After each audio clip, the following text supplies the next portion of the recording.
विष्णु भगवान की कथाएं। यहाँ शिव और विष्णु के बारे में पौराणिक कथाओं से तीन दिलचस्प कहानियां पेश हैं। जब शिव का घर विष्णु ने ले लिया, जब विष्णु ने शिव को मुश्किल से बचाया, और अंत में विष्णु की शिव भक्ति की एक दिल को छू लेने वाली कहानी। क्या आप बद्रीनाथ की कहानी जानते हैं? यह वो जगह है जहाँ शिव और पार्वती रहते थे।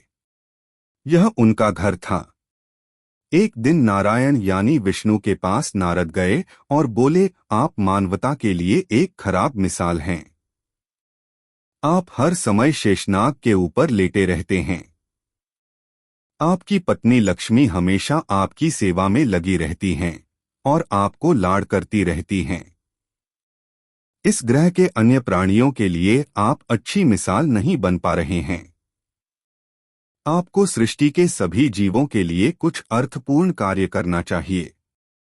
इस आलोचना से बचने और साथ ही अपने उत्थान के लिए भगवान को भी ऐसा करना पड़ता है। विष्णु तप और साधना करने के लिए सही स्थान की तलाश में नीचे हिमालय तक आए। वहां उन्हें मिला बद्रीनाथ, एक अच्छा सा छोटा सा घर जहां सब कुछ वैसा ही था जैसा उन्होंने सोचा था। साधना के लिए सबसे आदर्श जगह लगी उन्हें यह। वह उस घर के अंदर गए। घुसते ही उन्हें पता चल गया कि यह तो शिव का निवास है और वह तो बड़े खतरनाक व्यक्ति हैं। अगर उन्हें गुस्सा आ गया तो वह आपका ही नहीं, खुद का भी गला काट सकते हैं। ऐसे में नारायण ने खुद को एक छोटे से बच्चे के रूप में बदल लिया और घर के सामने बैठ गए। उस वक्त शिव और पार्वती बाहर कहीं टहलने गए थे। जब वे घर वापस लौटे तो उन्होंने देखा कि एक छोटा सा बच्चा जोर जोर से रो रहा है।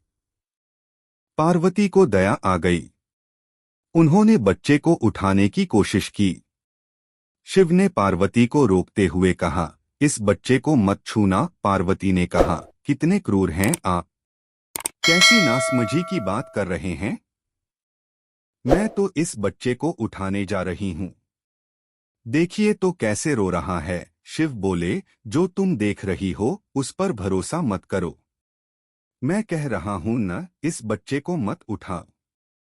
बच्चे के लिए पार्वती की स्त्री सुलभ मनोभावना ने उन्हें शिव की बातों को नहीं मानने दिया। उन्होंने कहा, आप कुछ भी कहें, मुझे कोई फर्क नहीं पड़ता। मेरे अंदर की माँ बच्चे को इस तरह रोते नहीं देख सकती।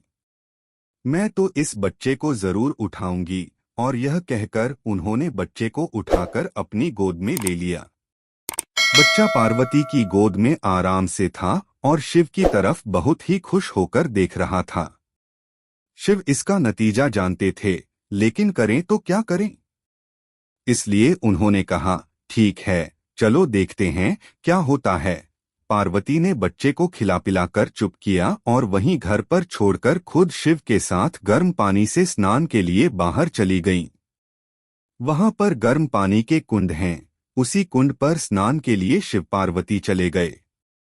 लौटकर आए तो देखा कि घर अंदर से बंद था। शिव तो जानते ही थे कि अब खेल शुरू हो गया है। पार्वती हैरान थीं कि आखिर दरवाजा किसने बंद किया। शिव बोले, मैंने कहा था न, इस बच्चे को मत उठाना। तुम बच्चे को घर के अंदर लाईं और अब उसने अंदर से दरवाजा बंद कर लिया है। पार्वती ने कहा, अब हम क्या करें। शिव के पास दो विकल्प थे। एक, जो भी उनके सामने है उसे जलाकर भस्म कर दें, और दूसरा, वे वहां से चले जाएं और कोई और रास्ता ढूंढ लें। उन्होंने कहा, चलो कहीं और चलते हैं, क्योंकि यह तो तुम्हारा प्यारा बच्चा है, इसलिए मैं इसे छू भी नहीं सकता। मैं अब कुछ नहीं कर सकता। चलो कहीं और चलते हैं। इस तरह शिव और पार्वती को अवैध तरीके से वहां से निष्कासित कर दिया गया।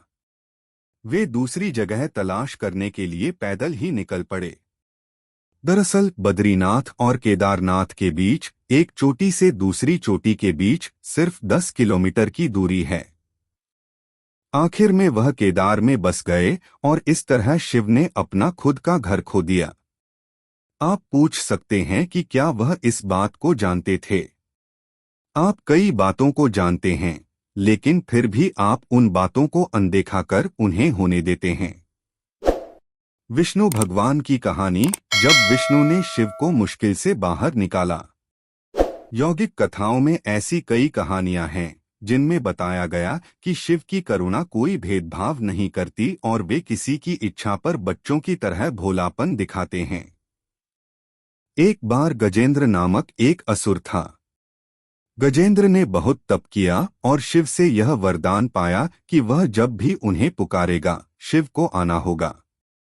त्रिलोकों के सदा शरारती ऋषि नारद ने देखा कि गजेंद्र हर छोटी छोटी बात के लिए शिव को पुकार लेता था, तो उन्होंने गजेंद्र के साथ एक चाल चली। उन्होंने गजेंद्र से कहा, तुम शिव को बार बार क्यों बुलाते हो? वह तुम्हारी हर पुकार पर आ जाते हैं। क्यों नहीं तुम उनसे कहते कि वह तुम्हारे अंदर आ जाए और वहीं रहें, जिससे वह हमेशा तुम्हारे अंदर होंगे। गजेंद्र को यह बात अच्छी लगी और फिर उसने शिव की पूजा की। जब शिव उसके सामने प्रकट हुए तो वह बोला, आपको मेरे अंदर रहना होगा, आप कहीं मत जाइए। शिव अपने भोलेपन में एक लिंग के रूप में गजेंद्र में प्रवेश कर गए और वहां रहने लगे। फिर जैसे जैसे समय बीता, पूरा ब्रह्मांड शिव की कमी महसूस कर रहा था। कोई नहीं जानता था कि वह कहाँ है। सभी देव और गण शिव को खोजने लगे। काफी खोजने के बाद जब कोई यह पता नहीं लगा पाया कि वह कहाँ है, तो वे हल ढूंढने के लिए विष्णु के पास गए। विष्णु ने स्थिति देखी और कहा, वह गजेंद्र के अंदर हैं। फिर देवों ने उनसे पूछा कि वे शिव को गजेंद्र के अंदर से कैसे निकाल सकते हैं, क्योंकि गजेंद्र शिव को अपने अंदर रखकर अमर हो गया था। हमेशा की तरह विष्णु सही चाल लेकर आए। देवगण शिव भक्तों का रूप धरकर गजेंद्र के राज्य में आए और बहुत भक्ति के साथ शिव का स्तुतिगान करने लगे। शिव का महान भक्त होने के कारण गजेंद्र ने इन लोगों को अपने दरबार में आकर गाने और नाचने का न्योता दिया। शिव भक्तों के वेश में देवों का यह दल आया और बहुत भावनाओं के साथ, बहुत भक्तिपूर्वक वे शिव के लिए भक्ति गीत गाने और नाचने लगे। शिव जो गजेंद्र के अंदर बैठे हुए थे, अब खुद को रोक नहीं सकते थे, उन्हें जवाब देना ही था। तो वह गजेंद्र के टुकड़े टुकड़े करके उससे बाहर आ गए। इस तरह विष्णु भगवान ने शिव को मुश्किल से बाहर निकाला।